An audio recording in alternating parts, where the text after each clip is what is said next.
On va revenir sur l'affaire Palmade, qui connaît des rebondissements. 8 mois après le grave accident causé par l'humoriste, on a appris que quelques jours après l'audition de Pierre Palmade, chez le juge d'instruction, son dealer présumé a été arrêté.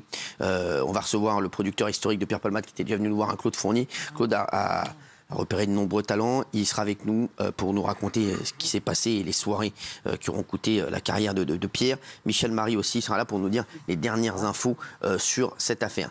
D'abord, regardez Muriel Robin qui s'est confiée sur Pierre Palmade dans l'émission En Aparté, diffusée sur Canal+. Regardez. Vous avez eu le sentiment, vous, de tenir ce rôle-là, aussi un peu d'ange gardien comme Michel Bouquet à vos côtés, auprès de Pierre Palmade? Oui. C'est très exact, ange gardien, oui. Parce que l'ange n'attend pas d'amour en retour, et il valait mieux ne pas en attendre.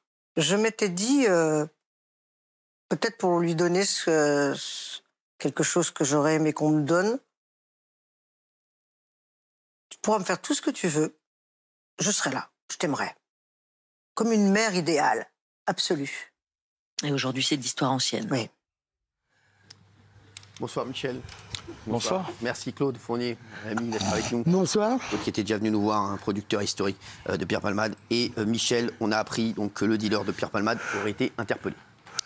Oui, alors, au lendemain de l'accident, enfin, du 10 février, Pierre Palmade a été entendu par les autorités judiciaires. Et en réalité, il y a eu 3 enquêtes. 3 enquêtes, l'une portant sur l'accident, là c'est la sécurité publique, une portant sur les stupes, parce que, en réalité, Pierre Palmade, dans ses explications, dit qu'il avait, juste avant l'accident, commandé auprès de son dealer de la drogue. Et donc, il avait contacté son dealer qui lui avait amené de la drogue. Et d'ailleurs, on se demande même si, au moment de l'accident, il n'était pas... Ça va aller, Cyril? Michel, je vais vous dire, on a un gros problème parce que il vous imite tellement. C'est un énorme souci. Autant dire les choses. Non mais je vous le dis, voilà, autant dire les choses. Voilà. Moi, c'est dit, voilà, ça va mieux. Alors, que quand vous arrivez, à chaque fois, c'est pour des drames en plus. À chaque fois, c'est compliqué.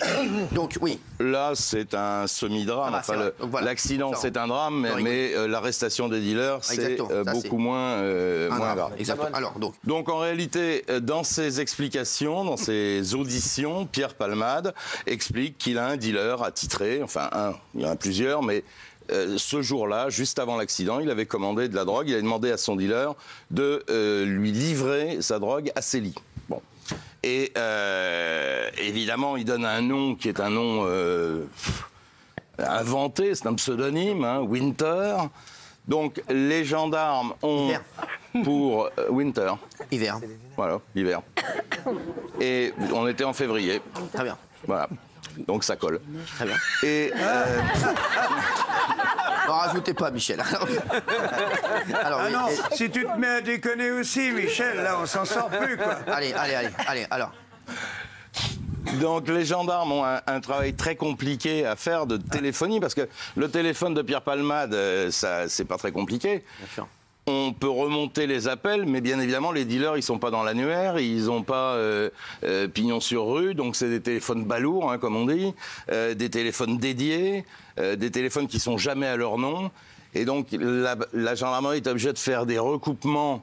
Je vais pas rentrer dans le détail, parce que sinon on en a pour 1 heure. Ouais, non, toujours est-il que... Déjà là, c'est déjà long, là. C'est bon, merci Jean-Marie. Allez. Et donc, ils arrivent à remonter au fil des mois une équipe de trafiquants de stupes et ils ont interpellé lundi 4 individus entre 21 et 31 ans, des interpellations à Nemours, d'autres en Seine-Saint-Denis. Ces individus ont été placés en garde à vue. 3 ont été déférés mercredi devant le parquet de Melun. Et alors il y a un délai, ils appellent ça une comparution à délai différé. Ils seront condamnés, enfin ils seront jugés, pardon. Je vais un peu vite en besogne. Ils seront jugés dans 2 mois. Alors, on a appris que Pierre Palmade avait été entendu il y a quelques jours par la juge d'instruction. Mardi dernier, pour être exact. Oui. Il s'est rendu au tribunal judiciaire de Paris pour répondre à un interrogatoire donc de cette juge d'instruction. Les charges les plus lourdes risquent d'être abandonnées ? Oui, alors parce que on a les fameuses expertises qui sont rentrées et l'expertise dit qu'en réalité l'enfant qui était dans le ventre de sa mère est mort, n'a pas vécu, et à partir du moment où il n'a pas vécu, on peut pas tuer un enfant qui n'a pas vécu. Il risque pas de prison, à ton avis? Il risque une peine de prison, mais symbolique, et je ne pense pas que ça soit de toute façon la solution. Oui, ah ouais, c'est ça. Est-ce qu'il a eu un traitement de faveur pour toi? Non. Non, je crois pas. On en avait déjà parlé. Moi, je pense qu'il a eu un traitement de défaveur. Parce que si s'était pas appelé palmade, à mon avis, il aurait été beaucoup moins embêté que ça. Alors, Claude Fourny, son producteur historique, est avec nous. En 2007, tu as sorti un livre, Claude, qui s'appelle Ligne brisée, dans lequel tu racontes son parcours et la difficulté de se sortir des problèmes de drogue. C'est vous qui aviez découvert Pierre Palmade, vous étiez déjà venu nous voir. Oui, mais oui, c'est moi qui l'ai découvert, et lui m'a fait découvrir un autre grand monsieur de l'humour. Qui est là, Jean-Marie. Jean-Marie. On était au point virgule tous les deux et Claude nous a produits tous les deux. Claude, moi aussi, il m'a produit, Claude. Ouais. Ah oui, c'est vrai, Claude. Qui j'ai pas produit. Il nous a perdus tous les trois. Ouais, non, moi, il m'a toujours gardé, moi, t'inquiète. J'ai toujours mon Claude. T'as été marqué par l'affaire Palmade, par cette affaire? Oui, j'ai été marqué parce que... D'abord parce que j'ai beaucoup entendu que il aura rien parce qu'il est connu, parce que c'est dégueulasse, ça serait... Or, depuis je me suis renseigné, il y a énormément de cas similaires, de faits divers similaires. Je crois 700 à peu près par an, emprise, conduite sous emprise, alcool. C'était son premier délit en termes de voiture, mais sinon, c'était pas sa première condamnation. Oui. Il y a des gens qui, au bout de plusieurs condamnations, font plus rapidement de la prison que lui. Alors, je finis ce que j'avais commencé. Non, c'est pas grave. Et effectivement, j'entendais beaucoup de choses, et quand on m'a proposé de venir ici, je suis venu juste dire que je n'excuse rien. Simplement que le débat, c'était il doit aller en préventive ou il doit se faire soigner. Moi, je disais, il faut d'abord qu'il se fasse soigner. Ouais. Parce que d'abord, ça sert à rien de mettre un malade en prison. Ouais. Il vaut mieux que le gars soit au moins conscient à son procès. Il sait, j'en suis certain, Jean-Marie, tu dois le savoir, j'en suis certain qu'il sait lui-même tous les dégâts qu'il a créés et qu'il a causés. On a vu que le dealer de Pierre Palmade avait été arrêté. Donc là, il a toujours assumé être dangereux à cause de la drogue, Pierre Palmade? Il a toujours assumé être dangereux à cause de la drogue, Pierre Palmade? Pas du tout. Je sais pas ce que tu veux dire par là.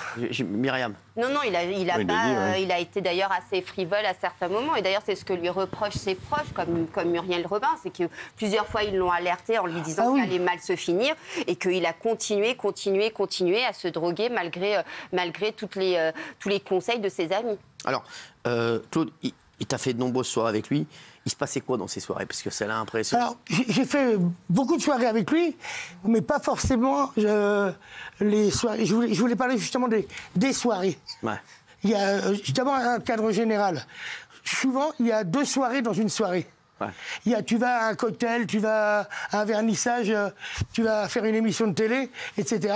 Et là, il y a déjà une possibilité de faire le con. Bien sûr. Et puis après, il y a les gens que tu aimes bien, que tu retrouves ailleurs. Qu'est-ce qu'il y a? Non, allez-y, c'est intéressant. Continuez. Allez-y. Moi, j'ai rien fait. Et ensuite, tu peux retrouver... Il a dit rien fait, moi. Michel, alors... Non, mais j'ai rien fait. Alors, il y a 2 types de soirées. Et donc, la deuxième partie, souvent plus intime, c'est tu te retrouves entre amis de différents milieux. Et là, c'est plus intime et beaucoup plus, sportif. Ouais, ça veut dire quoi, sportif? Dis-moi la vérité, quoi. Je vous laisse imaginer, on fait du sport. Non, c'est quoi? On fait du sport et... Sexuel. Du sport? Ouais. Sexuel. Il y a des chambres, il y a du sport. Non, mais je veux dire, il se passe des choses, oui. C'est quoi? Qu'est-ce qu'il veut dire, là, Myriam? Mais il parle des chemsex, non? Ah non, moi, j'ai jamais fait ça. Ah. Mais à mon époque, ça n'existait pas, les cams. Non, mais c'était à quelle fréquence, ces soirées-là? Oh, ça peut arriver plusieurs fois par semaine. Non. Ça ne travaillait pas les mecs. Mais le problème, c'est que la soirée est en 2 jours. Ah ouais, d'accord. La soirée, c'était en 2 jours, la soirée. Il y a des soirées qui durent 2 jours. Absolument. Et 3 fois par semaine, ça fait donc tous les jours. Voilà.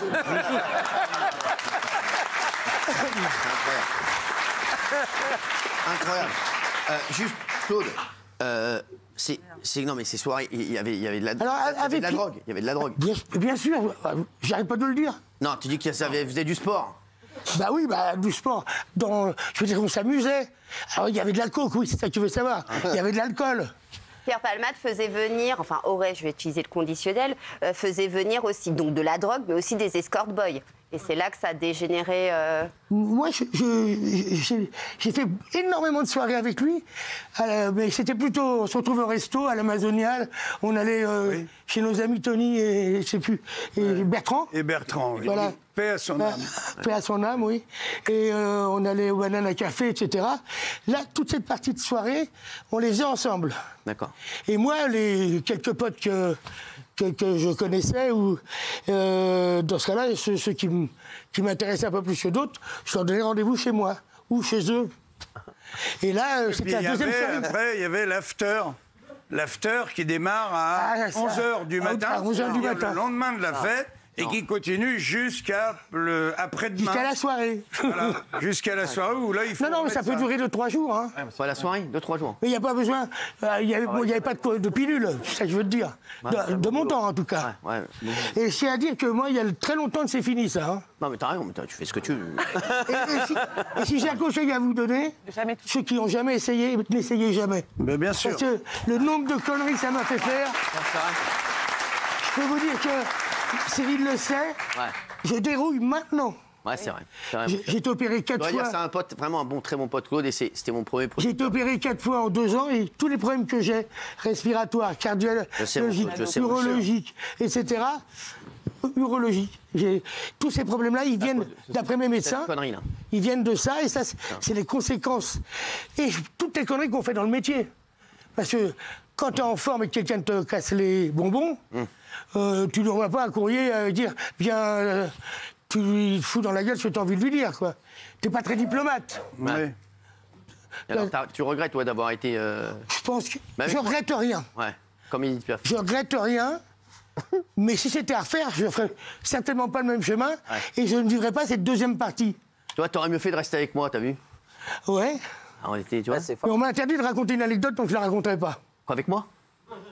Ah, moi, j'ai pas fait de... Ah non, non, non. Ah, attendez, stop, je vais me faire engueuler. Mais non, non, t'as jamais pris de drogue. Sauf que tu t'es jamais rendu compte que j'en prenais. Ouais, c'est vrai. Je te jure que c'est vrai. Bah oui, parce que moi... On est partis 8 jours ensemble à Lyon. Ouais, je faisais mon spectacle, exactement. Au boui-boui. Après, je dormais pas avec toi. Hein. Au boui-boui. Non, mais on passait quelques heures tous les jours. Ah oui, mais oui, moi... Ouais, enfin, tu sais, moi, j'avais commencé avant qu'on se voit. Ouais, moi, je sais, mais moi, j'étais trop occupé. Lui, ouais, rien du tout et tout. Comme quoi, faut faire gaffe, parce que la drogue fait faire aussi des choses qui sont pas honnêtes, pas sincères. On trahit des gens. Quand tu étais avec moi, tu t'en foutais plein de pif. Oui, je sais. Ouais, mais tu sais que je le voyais pas du tout. Je te voyais ça un peu speed, je te cache pas. Non, mais c'est vrai. Hein, mais... C'est un bon message de prévention, c'est bien sûr. Mais tu te souviens quand on avait fait le spectacle au Trévise, avec Stéphane Gâteau et Jérôme Revon, mes amis, oui. Embrasse. Puis à un moment, j'ai disparu du spectacle. Ah ouais, non pas que j'étais plus coproducteur, c'est que j'étais complètement à l'ouest. C'est ça. Ouais. Ils te l'ont jamais dit? Bah non, tu sais, moi je faisais mon truc. Bien, non mais c'est vrai, mon et Claude, tu sais que je t'aime et que c'est vraiment un ami de longue date, Claude. Voilà, et c'est vrai que Claude, il regrette tout ça. Tu crois? Oui, et puis surtout, n'y allez pas. T'as raison. Alors, moi, je suis un repenti. Ouais. Et aujourd'hui, si on me le propose... Tu touches plus rien là? Tu touches plus rien? Si je bois un petit coup de temps en temps. Oh, d'accord, ouais. D'accord. Des applaudissements. Bon, un petit coup, ça applaudit. Non, mais les gars. La Josiane, alors Jean-Michel. Oui, non, je ne l'ai jamais caché. Moi, je suis beaucoup sorti dans ma vie. J'ai fréquenté les soirées parisiennes et j'en ai beaucoup trop fait. Voilà, à tous les niveaux. Mais le cercle, là où ça représente un cercle infernal, c'est qu'on fait la fête de la nuit. Ces produits stupéfiants vous aident à faire la nuit parce que ça vous excite, ça vous donne envie de faire le con, etc. Et ça vous empêche de dormir aussi. Même quand vous arrêtez la fête à 5h du matin, si vous avez consommé de la drogue jusqu'à 5h du matin, vous n'arrivez pas à dormir, même si vous savez que vous pouvez dormir. Non, tu pars au boulot et tu te fais un... Malheureusement, vous travaillez le lendemain. Et pour être en forme le lendemain... vous reprenez des substances pour pas que ça se voit dans votre entourage professionnel et donc vous retapez. Mais si vous retapez dans la journée, ça vous donne envie de continuer à taper. Et donc du coup, vous continuez à prendre la drogue toute la journée. Je m'en suis jamais caché, malheureusement. Je suis tombé dedans à un moment. J'en suis sorti, bien heureusement. Mais c'est vrai qu'à un moment... Mais dans toutes les soirées parisiennes, Ceux qui disent qu'ils n'ont jamais vu ça, ils sont complètement hypocrites. La question que j'ai envie de vous poser à tous les deux, c'est pas dangereux. C'est pas dangereux pour les stars, des stars comme ça, de faire appel à des dealers, etc. C'est une connerie. Ah oui, parce qu'après derrière, est-ce qu'il n'y a pas des problèmes? Moi, j'ai jamais fait appel à un dealer du showbiz. Ouais. Il faut être con. Il y a des dealers du showbiz, genre. Oui, des dealers des VIP, quoi. Genre quoi? Ouais. Jamais. Ouais. J'ai toujours passé par des connaissances dans le showbiz. Mais ça peut être ton attaché de presse, ça peut être un technicien sur un plateau. Toi, ou pas ici, hein. Mais ça revient au même. Hein. Ou par du local. Non, mais ce qui ne revient pas au même, c'est quand le dealer il tombe avec un carnet avec 20 ministres, 30 députés, des chanteurs. Dans les soirées, il y avait des ministres. Bien sûr. Il y a eu des gens politiques très connus, ouais. Non. Dans les soirées, en train de faire des... Tu ne feras pas dire les noms, hein. Non, mais il y a une époque dans les années 80 où c'était une substance qui était réservée un peu aux hippies, c'était rock'n'roll, etc. Pas les années 80, il y a eu même là dans les... Ah oui, il y avait des hommes politiques, oui. Des députés en exercice. Des députés en exercice? Oui. En exercice, qui faisaient des exercices ou qui sont là en exercice? Et je me souviens que dans une clinique où j'ai été, où je suis allé de mon propre plein gré, je veux dire, pour arrêter, il y avait des députés qui venaient dormir à la clinique le soir pour se contrôler, pour pas faire le con la nuit. Non, ah ouais. Mais dans toute la France, il n'y a pas une soirée en France où j'ai été invité, etc., où il n'y a pas quelqu'un dans la soirée qui vous propose quelque chose. Il y en a partout. C'est plus du tout une drogue un peu obscure, de tabou, des riches, etc. Même dans les soirées étudiantes, il y en a. C'est tellement pas cher maintenant. Claude, on a vu. Tu crois que tu trouves Pierre Palmade, s'il en est là aujourd'hui, qui a un mec qui a un talent exceptionnel, c'est ça qu'il a foutu dedans. Il faut le dire aux jeunes qui nous regardent, à tous les jeunes, les moins jeunes qui nous regardent. Le problème, c'est que moi, je me suis arrêté il y a une vingtaine d'années, et lui, il a continué. Il se serait arrêté il y a 20 ans, ce serait le roi du monde aujourd'hui. Ouais. Je parle... Son talent... Il y a un animateur, moi, très connu, je ne peux pas dire son nom, qui m'a dit un jour, il m'a dit, tu vois, il y a des gens, ils m'ont dit, ouais, Hanouna, il prend de la coke. J'ai dit, si Hanouna prenait de la coke, il pourrait pas faire une quotidienne pendant 12 ans. Ah oui. C'est impossible. Il dit, moi, il m'a dit, moi, j'ai pas pu tenir en quotidienne. Il m'a dit, c'est impossible, j'ai dévissé, j'ai dérouillé parce que j'étais malheureux. De toute façon, au bout d'un moment, ça craque, tout casse, hein. C'est ça, et en fait, tout casse. Non, mais c'est vrai. Tu regrettes aujourd'hui, Claude? Franchement, oui. Tu as eu des gros problèmes de santé à cause de ça? Je les vis en ce moment. Toi, je dois me refaire opérer dans un mois. J'ai été opéré il y a un mois. C'est perpète, là. Je te jure. Ça me rend fou parce que je t'aime tellement, mon Claude. T'es un mec, t'avais un talent exceptionnel de producteur. Et je vous dis. Je suis pas mort encore. Hein. Je sais. Non, mais je sais. Je suis à un écran en direct. Non. Et honnêtement, si vous en prenez, je le saurais depuis longtemps, mais je l'aurais moi aussi, je l'aurais vu. Depuis bien longtemps. Notamment quand on fait des directs, enfin des émissions et des primes après. Et vous quittez jamais le plateau. Vous restez toujours ici. À la pub, vous restez ici, vous prenez une note, vous déconnez avec nous, etc. Vous enchaînez sur un prime. Parfois, il y a 5-6 heures de tunnel, d'émissions comme ça, en live, en direct, comme ça. Quelqu'un qui en prend, je peux vous dire, parfois, il sort, il va aux toilettes, il en prend, il revient après. Jamais vous sortez. Il y a des animateurs. Hein C'est qui? Encore un ping? Encore un ping. D'ailleurs, c'est la soirée. Oui, c'est voyant. Non, il y a des animateurs très connus qui sont plus là aujourd'hui. Je parle pas de la rue forcément, mais je parle d'un mec qui faisait des grandes émissions hebdomadaires familiales, qui sortait 4 fois l'après-midi ou 5 fois du plateau pour se revigorer. Ouais, c'est fou. Ouais. C'est fou. Hein. C'est fou. Alors c'est le cadreur qui te parlait. Ah, j'ai pas entendu ce qu'il disait. J'ai pas entendu ce qu'il disait. Que t'es un connard. C'est une mamie. Non, je rigole. Non, mais Claude, aujourd'hui, sur l'affaire Pierre Palmade, est-ce que tu l'as eu au téléphone? Est-ce que tu as essayé de la Non. Est-ce qu'il a essayé de te parler? Non. Non. Non, il y a eu énormément de gens qui ont trouvé ma position quand je suis venu, je sais plus si c'était en avril-mai. Ouais, ça, ouais. Qui ont trouvé que c'était une position mesurée et honnête. Ouais. Bien sûr, ça me fait de la peine, mais pour moi, les victimes, c'est la famille. Est-ce qu'il y a d'autres Pierre Palmade en substance, d'autres humoristes ou d'autres personnes qui sont en ce moment, que tu as envie de leur dire, vous êtes en danger et vous allez, tu vois des trucs, ouais. Enfin, moi, les noms, bien sûr. Moi, je fréquente plus, depuis que j'habite dans mon petit bled à Cassis-sous-Sénard. Je l'ai casé, hein, madame le maire. Donc, depuis que j'habite là-bas, à Cassis-sous-Sénard, donc je disais, je rencontre... J'ai quelques copines ou copains artistes qui viennent, mais c'est pas Fabienne Thibault qui m'amène de la coke à la maison. Ouais, si tu avais Pierre Palmade au téléphone, ou si tu le voyais, tu lui dirais quoi? Je lui dirais, il faut assumer, maintenant.